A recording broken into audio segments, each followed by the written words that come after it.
and he's a phenomenal leader as well. Players really respond to him. Taraji just kind of had more of a serious demeanor about himself.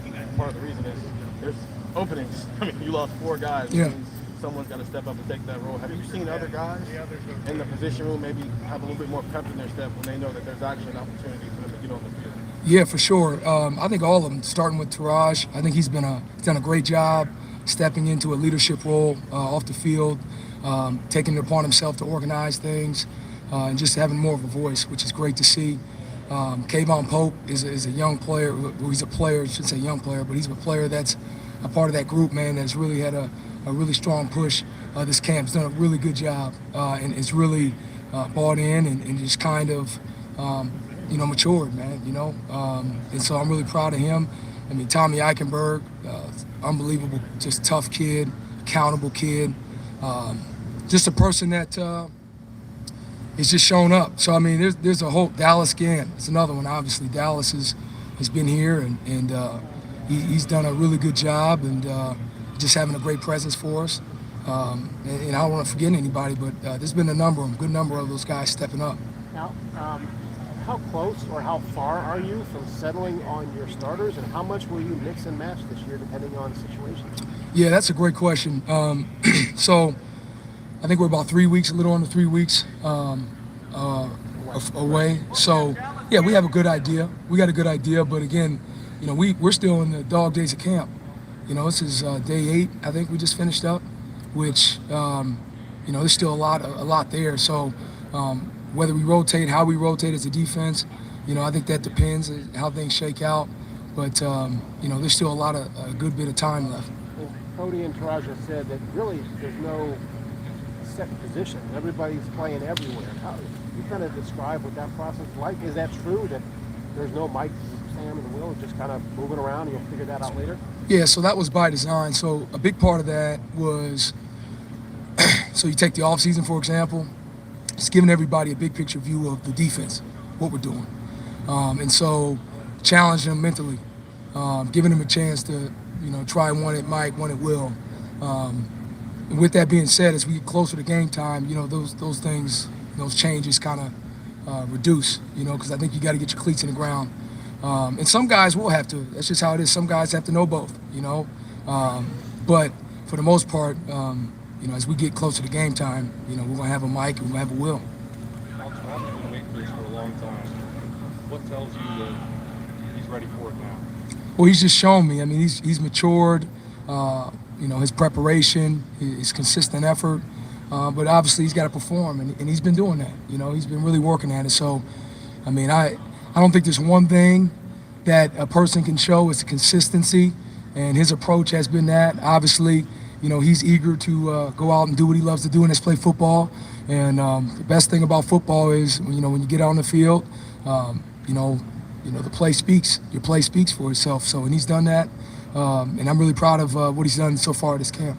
Talking about more of greater understanding what the offense is going to do to him. Yeah. How is he bringing that out? How are you trying to find that for him so that he's not just reacting? What's the process there? Yeah, so, I mean, it's just time. You think about when you're a freshman, you're just trying to figure out, what the heck is going on, right?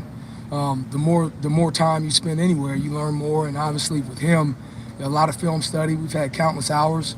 The past 2 years, to all 3 of those guys, the majority of our work was, in the film room.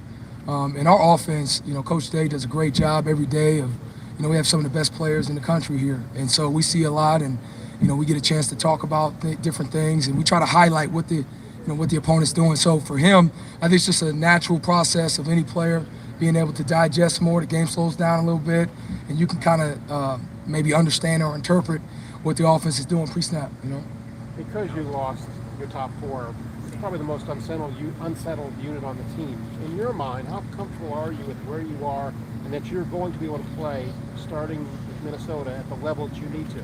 Yeah, I mean, listen, I don't think, first off, I'm very comfortable with the group, comfortable with their character, their talent, so they put themselves in position to do everything up to this point. So I'm very confident in each of those guys. So What was the other part of your question? Well, just the idea that, it is the most unsettled unit. Yeah. Because you lost 4, not just good players, I mean, they're great players, great leaders, that Yeah. whole thing. That's a huge void. Yep. And you got to, it's not just filling one hole, it's filling all of them. And Yeah. just your level of comfort with that. Yeah, well, sometimes, when you lose great guys or great guys move on, the benefit is the guys that are next, they get a blueprint of how it's done right, how it's done properly. So much of what we do is, obviously what you can see. And so my expectation is for those guys to learn from that, and they have. They've carried themselves in the way appropriately. So I'm confident, and they're all talented, so we just got to go play. Al, Yeah. Kayvon is a little smaller, I think, than some of the guys we've seen play Mike and Will here traditionally. Yeah. Do you still feel comfortable playing him in those spots, or is he more of a Sam when you go with those 3 linebacker roles? No, so I think Kayvon, what he may lack in size, he makes up for in explosiveness, quickness, instinctiveness. No, I don't think in the way he runs really well. I just think in general, every player has certain attributes, certain things they do well. They're not always going to look the same. So I'm confident in his ability. He can play when the ball's snapped and he gets his cleats in the ground. He can play. So we really don't spend much time thinking about that, and I think he can do that job. I think we got him at the right place. Al, I think kind of a follow-up to that. When the bullet becomes a part of the base defense, it takes what used to be a linebacker position out of the linebacker room. Has that kind of ramped up the competition in your room by kind of densing things down to those 2 other spots? Yeah, I wouldn't say that. That right there, that's just normal sub-package stuff, right? Based on the personnel we play, it'll be 3 linebackers. We can go in there now and say, hey, let's make a 4 linebackers, just based on what you see, based on what offenses are doing. So I don't think that, obviously competition is competition, but I don't think that's really, I wouldn't say that it's ramped it up to answer your question. Al, do you guys get some good news on Collier? How does he Yeah. fit into this? Man, I tell you, Paulier is just a great person and a really hard-working kid. He is a really hard-working kid. It's really the group has really embraced him, and hopefully it works out. But I just love the fact that he's around. He gives off great energy, and he's definitely a good fit. What's the juggling act for you? You may want to put him in that top couple groups, but you don't know if you're going to get cleared yet. I'm sure that that's. Yeah, it's day 8. I think when we get closer to the game, I could probably answer that better. Right now, our singular focus, is to, when we press play, when we watch tape, is to improve, because we can't worry about it. Every day these guys we got to roll. Every day we got to get better. We got to be, we have to be efficient in our time. So I haven't really thought that much. Think about it obviously, but our focus right now is get everybody ready, and we get closer to the game. We'll handle that appropriate time. Before the spring, Dallas probably penciled in, maybe as your middle linebacker, he gets hurt with the foot. Yeah. Has he caught up? How comfortable, and where is he right now in the progress? What's his progress? Yeah, I have a high level of trust in Dallas, as a person that can, numbers called, go out there and play. So he hasn't really, he's been engaged. He's been with us step by step, even throughout the spring. He's still a leader, front and center every meeting, still vocal. So, he's been here. He's been here enough years physically. So I don't think he's far behind. He's obviously, you love to see him practice and you love to see him have a spring. But I think for him, the mental part is more important. It's just a stage of his career. Is he full go, no limitations at this point? I don't want to answer that, but we, at the end of the day, with all our players, it's just how you have to be smart, you have to be wise. You have to be wise about how you use them. But I'd rather not answer specifics of, and you can understand that. Al, what does it say about your room that you got Roger Mitchell, Kayvon Pope, Dallas sitting there, basically seniors who probably 2 years ago could have gone other places and played, and obviously you had that great group of guys last year and stuff. But what does it say about your room that y'all keep coming up with these 4th and 5th year guys that are sticking around? Well, I can tell you this. It's no credit of mine. This is the linebacker position at Ohio State for years has always been one that I feel is highly sought after, right?